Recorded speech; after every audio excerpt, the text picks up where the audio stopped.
Assalamualaikum warahmatullahi wabarakatuh. Waalaikumsalam warahmatullahi wabarakatuh. Alhamdulillahirrahmanirrahim. Puji dan syukur kita panjatkan kepada Allah Subhanahu wa Ta'ala, di mana pada siang hari ini kita dapat berkumpul kembali setelah melakukan pre-KOP, melakukan tindakan keperawatan pada hari ini. Dan tidak jauh-jauhnya kita saudara salam ditujukan kepada Nabi besar kita Nabi Muhammad SAW. Baiklah, pada siang ini kita akan melakukan post-kompre. Seperti biasa, post-kompre dilakukan sebelum kita melakukan pengukuran kepada shift berikutnya. Sebelumnya, kita dengarkan dulu laporan hasil kegiatan kita hari ini dari Katim A dan dari Katim B. Pada Katim A, pada perawat KKL ini, kami persilakan. Terima kasih sekali. Saya akan membantu bahwa pasien dari tim A ini masih tetap 6 orang dengan jenis kelamin laki-laki 5 orang, perempuan 1 orang, pasiennya 6 orang. Di mana diagnosa perawatannya aktual nomor 16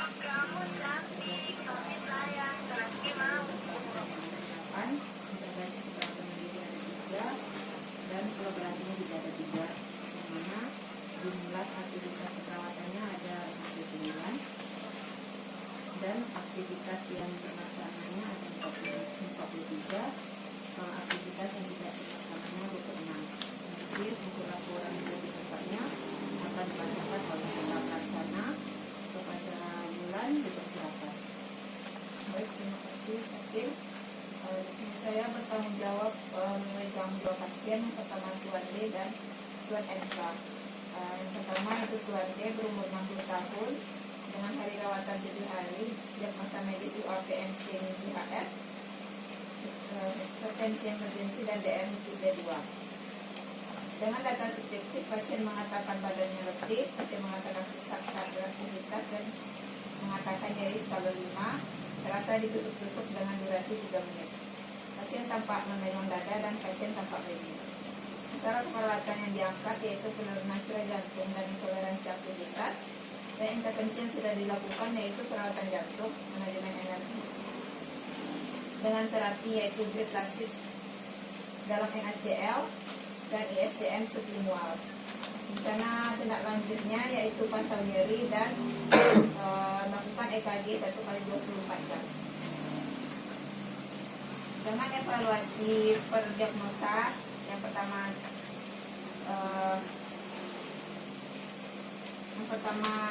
penurunan cura jantung yaitu pasien mengatakan skala nyeri 5, tidak menjalar, pasien merasa tampak sesak dengan tekanan darah yaitu 140/72, nadi 85 dan suhu 36,3.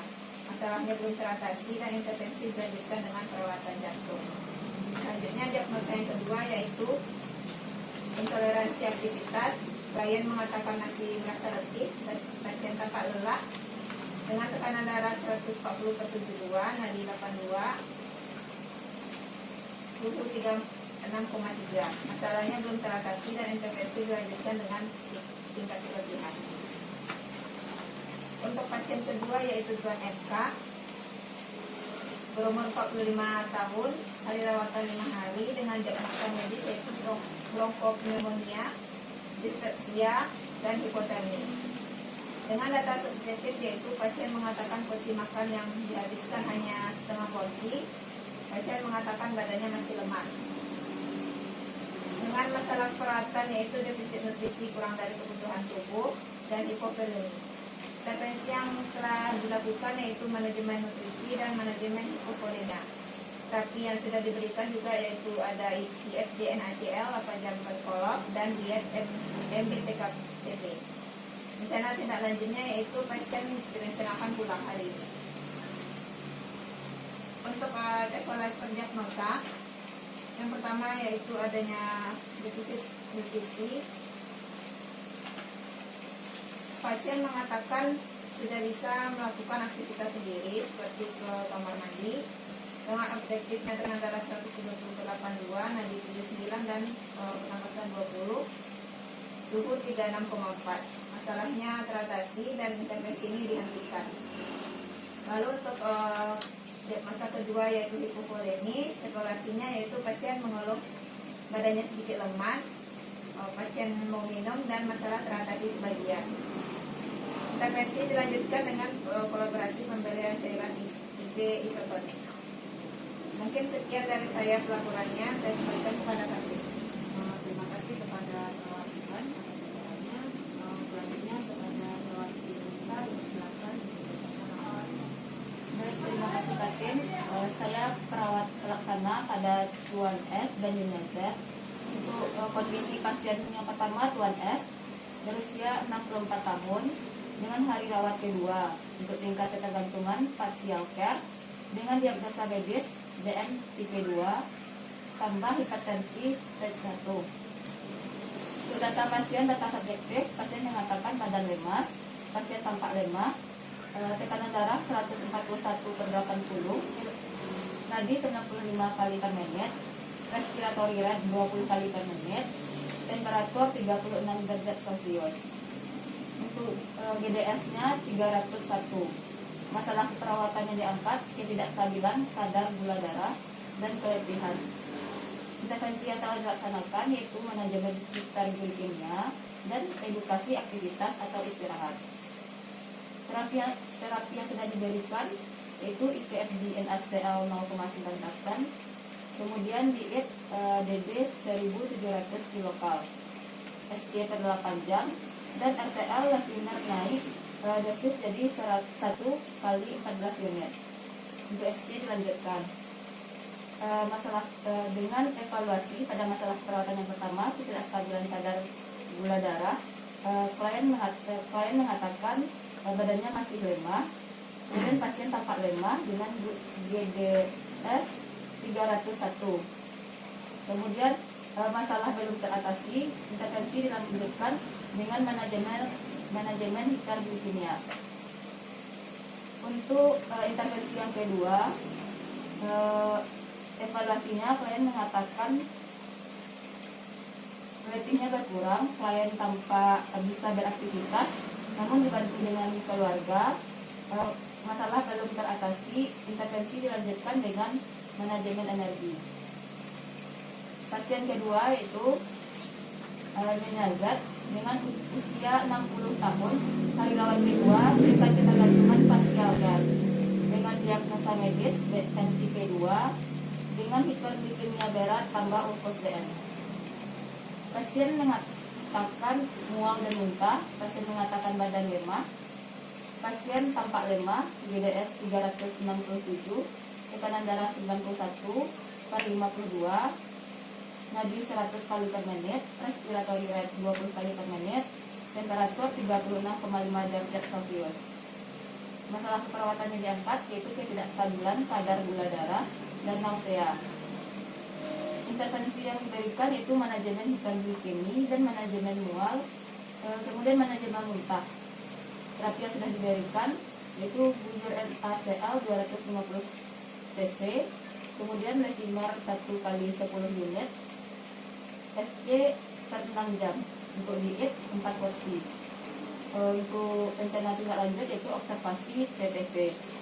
Evaluasi untuk ketidakstabilan kadar gula darah, pasien mengatakan masih lemah, pasien mengeluhkan mual, pasien tampak lemah, kemudian masalah belum teratasi, intervensi dilanjutkan dengan manajemen hiperglikemi. Kemudian pada intervensi selanjutnya, evaluasinya klien mengatakan mual dan muntah berkurang, klien tampak sedikit mengeluh mual dan muntah, masalah teratasi sebagian. Intervensi dilanjutkan dengan manajemen mual dan manajemen muntah. Sekian pelaporan dari saya kembalikan kepada KP. Terima kasih kepada perawat Kita. Mungkin selanjutnya kepada perawat Vero, silakan. Terima kasih Bu Katin. Baiklah, saya akan menyampaikan hasil pasien saya itu 2 orang. Pertama Tuan A, umur 68 tahun, hari rawatan keempat dengan tingkat ketergantungan partial care, diagnosa medis anemia sedang, urkus vertikum, gastropati, WSAD ditambah dispepsia. dengan masalah keperawatan, perkusi perifer tidak efektif, defisit nutrisi. Kemudian intervensi yang telah dilakukan untuk memantau sirkulasi dan manajemen nutrisi. Terapi yang didapatkan pada pasien tuan AA adalah infus NaCl 0,9%, 8 kali per menit, dan diet lambung 1. Rencana tindak lanjutnya cek HB berkala 1 kali 24 jam. Dengan hasil evaluasi, pasien masih mengatakan pusing, lemas, berkunang-kunang, mual saat makan. Pasien mengatakan nyeri di ulu hati, pasien masih nampak anemis, maka pasien hanya menghabiskan seperempat porsi. Pasien tampak lemah dan dengan masalah perfusi perifer belum teratasi dan nutrisi pasien belum teratasi. Kemudian pada pasien kedua itu tuan HB, umur 61 tahun, hari rawatan kedua, tingkat ketergantungan pasca diagnosa medis suspek DUET atau Sulilitis fluoriasis. Dengan data pasien itu pasien mengatakan badannya masih letih, pasien mengatakan nyeri pada kaki yang bengkak, kemudian pasien mengatakan lemas, tak ada aktivitas, pasien mengatakan tidak nafsu makan. Kemudian pasien juga nampak meringis, kesakitan, pasien tampak letih, tekanan darah 120 per 80, nanti 80 kali per menit, dengan suhu 36,5 dengan respirasi 23. Masalah keperawatannya itu nyeri akut dan intoleransi aktivitas. Intervensi yang telah dilakukan itu manajemen nyeri, pemeriksaan anestetik, dan manajemen energi. Terapi yang didapatkan pada tuan HB itu infus RL 12 jam per kolof, infus ceftriaxone 1 kali 2 gram melalui intravenal, satu paracetamol 2 kali 500 perola. Rencananya lanjut pada tuan HB itu cek darah rutin, mengecek PT, APPT, dan EKG. Demikianlah hasil asam folat pada tuan AA dan tuan HB. Saya berikan kepada edukasi. Terima kasih Pak Ibu.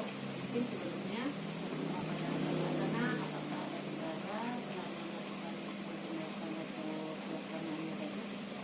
Tidak Bu. Baiklah, mungkin adalah laporannya Pak Karu, saya kembalikan kepada Pak Karu. Terima kasih kepada KDA, pada perawat bapak ini. Terima kasih kepada para pelaksana yang telah menerapkan asam keperawatan pada hari ini. Baiklah, selanjutnya kita akan mendengarkan laporan asam keperawatan hasil penghasilan hari ini pada KTP. Kami persilakan. Terima kasih kepada Pak Karu. Terima kasih kepada Pak Karu. Untuk tim B jumlah pasien masih tetap sama, yaitu 5 orang, laki-laki 2 orang dan perempuan 3 orang, dengan tingkat ketergantungannya minimal care 1 orang, partial care 3 orang, dan total care 1 orang. Jumlah diagnosa keperawatan aktualnya berjumlah 5 dan diagnosa keperawatan risikonya berjumlah 2. Untuk intervensi keperawatannya, kajian berkelanjutannya itu berjumlah 7. Jumlah aktivitas keperawatan keseluruhannya 44 dan aktivitas yang terlaksananya berjumlah 32. Untuk laporan masing-masing dari pasien, silakan dibacakan untuk perawat pelaksananya masing-masing kepada para Budi. Silakan. Terima kasih kepada Ibu Katin. Saya pelaksana ini saya tanggung jawab untuk pasien, yaitu pasien tuan A, umur 53 tahun, ada rawatan hari kedua, tingkat ketergantungan minimal care, diagnosa medis, histeria plus hepatoma. Nah, data subjektif, pasien mengatakan terasa nyeri pada daerah perut, karena nyeri 5. Kemudian tampak bengis, tekanan darah 130/80 mm/Hg, pernapasan 20 kali per menit. Masalah keperawatan yang diangkat yaitu nyeri akut. Sedangkan intervensi yang telah diberikan yaitu manajemen nyeri. Adapun terapi yang telah diberikan pada tuan A antara lain IPSD, hipofusin, albumin 1:1, 12 jam per kolom. Injeksi ondansetron 2 kali 4 mg secara intravenal. MST 2/1 tablet. Kemudian evaluasi per diagnosa pasien masih mengatakan nyeri mulai berkurang. Dari data bukti pasien tampak mulai tenang. Masalah teratas sebagian intervensi dilanjutkan dengan manajemen nyeri. Secara tidak lanjut yang dilakukan itu melakukan CT scan abdomen. Terima Terima kasih kepada Pak Budi. Selanjutnya kepada perawat Rama, silakan untuk membacakan laporan hasil ini.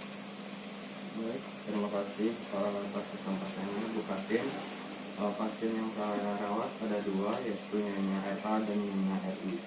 Nah, untuk Nyonya RA datanya yaitu pasien umur 35 tahun, hari rawatan ke-6, tingkat ketergantungan partial care. Pasien dengan diagnosa medis post MRM. Data subjektifnya, pasien mengatakan nyeri sudah berkurang, skala nyeri 5. Untuk data objektifnya, pasien terpasang brain vacuum pada mame dan perut. Luka post-op juga terlihat. Untuk masalah keperawatannya yaitu risiko infeksi dan nyeri akut. Nah, untuk intervensi yang telah kita lakukan yaitu pencegahan infeksi dan manajemen nyeri. Untuk terapi yang telah diberikan yaitu IVDRL 8 jam bertolak, ceftriaxone 2 kali 1 mg intravena, keterolak 3 kali 30 mg IV, Pitka 3 kali 1 mg IV, dietnya ml PKTP, ranitidin 2 kali 50 mg, Kalsek 3 kali 500 mg. Nah, untuk evaluasi yang pertama untuk masalah nyeri akut, pasien mengatakan nyeri sudah berkurang, skala nyeri 4, pasien tampak masih meringis, tanda-tanda vitalnya 118/75 mmHg, untuk nadinya 87, respirasinya 20 kali per menit, suhunya 36,1. Masalah nyeri akut teratasi sebagian, untuk intervensi manajemen nyeri masih dilanjutkan. Nah, untuk intervensi masalah yang kedua yaitu risiko infeksi. Untuk evaluasinya yaitu klien mengatakan luka mulai membaik, luka pasien tampak mulai membaik, masalah risiko infeksi teratasi sebagian. Untuk intervensinya dilanjutkan dengan pencegahan infeksi. Nah, untuk pasien yang kedua Nyonya RA umur 64 tahun, hari rawatan kedua, tingkat ketergantungan total care. Untuk diagnosa medisnya penurunan kesadaran, EC stroke berulang, AKI-DD, skor AKI on CFD tambah BP. Untuk DO-nya, data objektifnya TD 165/80 mm Hg, AR-nya 115 kali per menit, MAP 218, pasien dalam penurunan kesadaran, KJS-nya 8. Untuk masalah keperawatannya, penurunan kapasitas adaptif intrakardial, intervensi yang telah dilakukan, manajemen peningkatan TIK dan terapi yang telah diberikan yaitu Citicoline 2 kali IV, ceftriaxone IV, pulmocil, PCT infus 3 kali 500 IV, IVFDRL 12 jam per top, dietnya MC, donat 3 kali 500 per orang. Nah, untuk evaluasinya